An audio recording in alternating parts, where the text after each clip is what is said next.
I tell you I'm good, probably you will say I'm boasting. But if I tell you I'm no good, you know I'm lying. Yo, what's good, Boxer Talk family? It's your boy, Dr. PG Praise God to get money back for another YouTube video. Banger, man. Yes, sir. Yes, man. I don't know what time it is. The doctor's in the house, man. So check this out. We just saw the great fight. I thought it was a very exciting fight between Liam Paro versus Richardson Hitchins for Liam Paro's IBF 140-pound title, man. It was great. But before we get into that, man, you know, I've been seeing some very disgusting, disturbing, and basically inappropriate things regarding to Richardson Hitchins being compared to the Dragon Ball Z character Mr. Popo and other minstrel shows and blackface derivatives that are very disgusting and flat out racist, man. And frankly, I'd slap the shit out you. You know, I want to be very clear with this, man. I picked Liam Paro to win this fight, but before that, I picked Liam Paro to beat Montana Love too. You know, not because Liam Paro was white or Australian going against a black man that's American, you know, but because I thought he had the skills to beat Montana Love, and he did. I also picked Liam Paro to beat Subriel Matias, once again, not because he's white or Australian, and not because Subriel Matias is a Puerto Rican or Hispanic, you know. I picked him because I thought Liam Paro had the skills to pay the bills, and I was correct. And likewise, I picked Liam Paro to beat Richardson Hitchins. Once again, not because he's Australian and Richardson Hitchins is Haitian, or because Paro is white and Hitchins is black, but because I thought that Liam Paro was a better overall fighter. You know what I'm saying? So now I want to be very clear on this. There's nothing wrong with being proud of who you are. You know, you should be proud of who you are and where you came from and what you represent. However, being proud of what you are has nothing to do with having a superiority complex because of what you are and placing a label of inferiority on others because of what they're not. That is strictly disgusting. It is inappropriate. It's not called for in the realm of sports or in the realm of life. And it's flat out racist.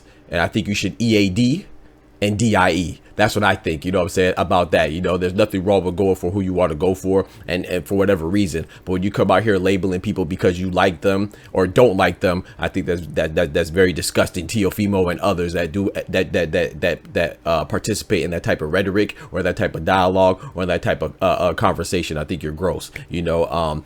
But and I think you're also lucky that you're able to express yourself freely on the internet, you know. But you know, what goes around comes around. But let's get back to a happier note, man. You know, shout out to Liam Paro once again. I picked Liam Paro to win this fight, you know, because I thought he was a better all-around fighter, you know.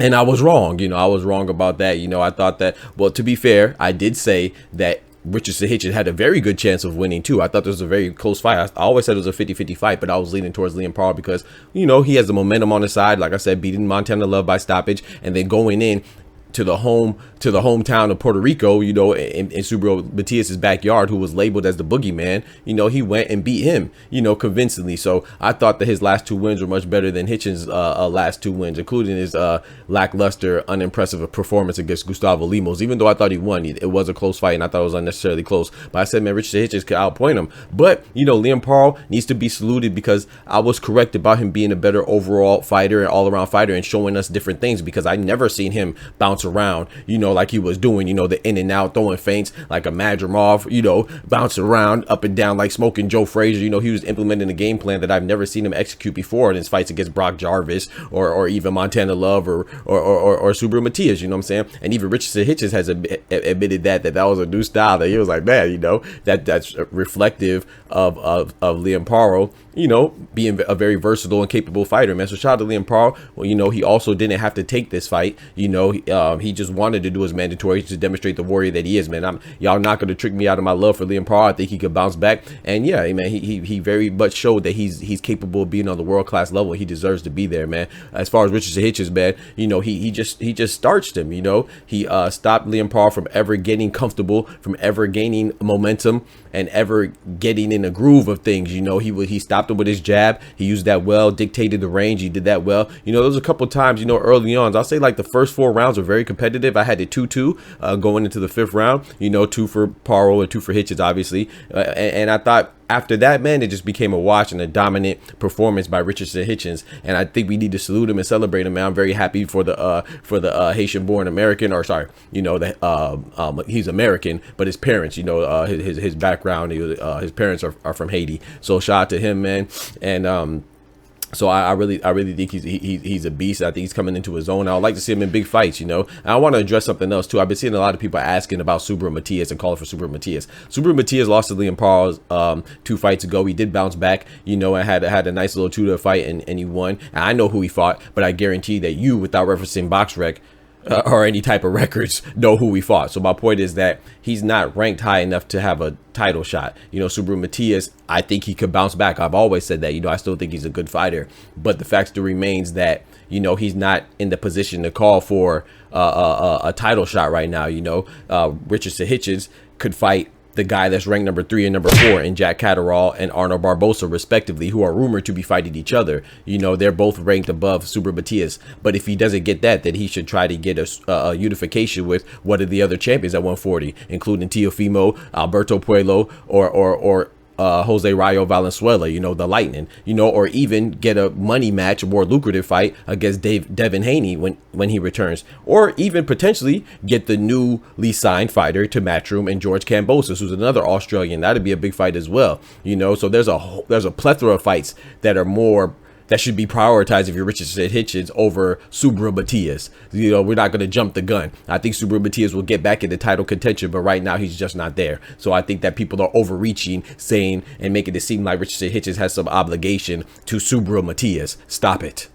Richardson Hitchins should enjoy his win, you know, and I think Liam Paro, like I said, he will not be forgotten. I want a big salute to the warrior Liam Paro. I picked him for a reason. I do not regret it. You know, I do think that he is still a formidable fighter. I still think that he's a better overall fighter compared to Hitchins. But, you know, while I was watching the fight in the live stream, if you were there, I said this, and I mean it, you know. It was like watching a guy in Liam Paro who's a jack of all trades, but a master of none, and watching Richardson Hitchins, who was not as versatile, but he's a master of one specific thing, and that was controlling the range and using that jab, you know what I'm saying, and demonstrated his prowess, superior prowess as a boxer, you know, and he did that very well. So big salute to Richardson Hitchins, man. It's good to see him